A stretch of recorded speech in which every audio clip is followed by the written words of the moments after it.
खुतबात निस्वा। ये किताब 300 से ज़ायद सफ़हात पर मुश्तमिल है।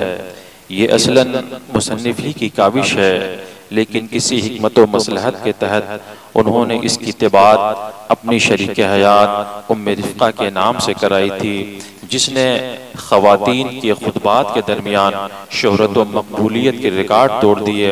अब तक इसके दर्जन के करीब एडिशन शाये हो चुके होंगे।